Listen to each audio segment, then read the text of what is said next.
பிரசங்கி 11ஆம் அதிகாரம்.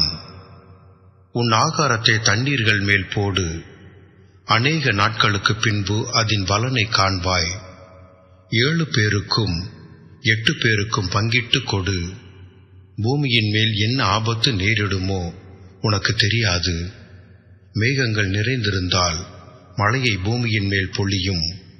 மரமானது தெற்கே விழுந்தாலும் வடக்கே விழுந்தாலும் விழுந்த இடத்திலே மரம் கிடக்கும். காற்றை கவனிக்கிறவன் விதைக்க மாட்டான், மேகங்களை நோக்குகிறவன் அறுக்க மாட்டான்.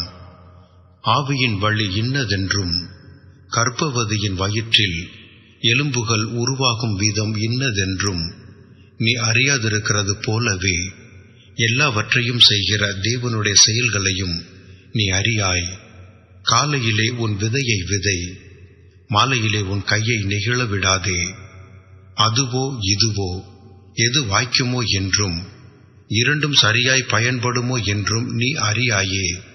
வெளிச்சம் இன்பமும் சூரியனை காண்பது கண்களுக்கு பிரியமும் ஆமே. மனுஷன் அநேக வருஷம் ஜீவித்து அவைகளிலெல்லாம் மகிழ்ச்சியாய் இருந்தாலும் அவன் இருளின் நாட்களையும் நினைக்க வேண்டும். அவைகள் அநேகமாயிருக்கும், வந்து சம்பவிப்பதெல்லாம் மாயையே.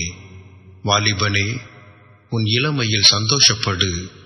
உன் வாலிப நாட்களிலே உன் இருதயம் உன்னை பூரிப்பாக்கட்டும். உன் நெஞ்சின் வழிகளிலும் உன் கண்ணின் காட்சியிலும் நட. ஆனாலும் இவை எல்லாவற்றின் நிமித்தமும் தேவன் உன்னை நியாயத்திலே கொண்டு வந்து நிறுத்துவார் என்று அறி. நீ உன் இருதயத்திலிருந்து சஞ்சலத்தையும் உன் மாம்சத்திலிருந்து தீங்கையும் நீக்கி போடு. இளவயதும் வாலிபமும் மாயையே.